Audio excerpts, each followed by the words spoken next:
ગુજરાત સરકારે મહત્વપૂર્ણ સુરક્ષા પહેલ હેઠળ રાજ્યમાં તમામ ઇમરજન્સી સેવા સંકલિત કરી છે। હવે પોલીસ, ફાયર, મેડિકલ અને મહિલા સહાય માટે અલગ અલગ નંબરો યાદ રાખવાની જરૂર નથી। પહેલા જે 100 અને 108 હતા તે સેવા હવે સંપૂર્ણપણે 112 નંબર પર ઉપલબ્ધ છે। રાજ્યના અધિકારીઓએ જણાવ્યું કે 112 નંબરનો રિસ્પોન્સ સમય પણ 24 મિનિટથી ઘટાડીને 12 મિનિટ કરાયો છે, જેથી લોકોને તાત્કાલિક સહાય મળી શકે। પ્રોજેક્ટ હેઠળ રાજ્યભરના 1000 પીસીઆર વાન અને 400 ફાયર ગાડીઓ પણ કામગીરી માટે જોડાયા છે, જે ઇમરજન્સી પ્રતિસાદને વધુ ઝડપથી પહોંચાડશે। સગર્ભે લોકોને મોબાઈલ એપ્લિકેશન મારફતે પણ ઇમરજન્સી સહાય તરત મળી શકે છે। રાજ્ય સરકારે આ પહેલથી લોકોની સુરક્ષા અને આપત્તિ પ્રતિસાદ ક્ષમતા વધારી છે। આ પહેલ ગુજરાતને દેશના પહેલેદાર રાજ્યોમાં એક બનાવશે, જે ઇમરજન્સી સેવા ઝડપી અને સુગમ બની છે।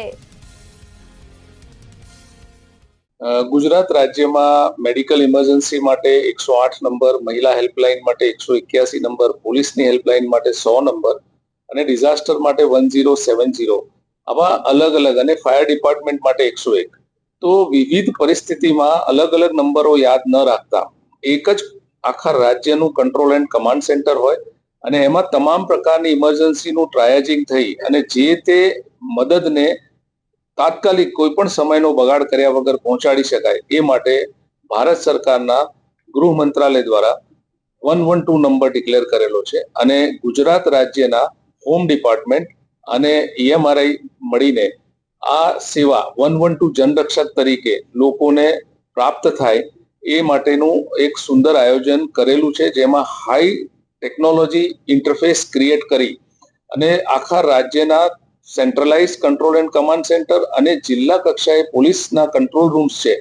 અને પોલીસ સ્ટેશન સાથે અને સાથે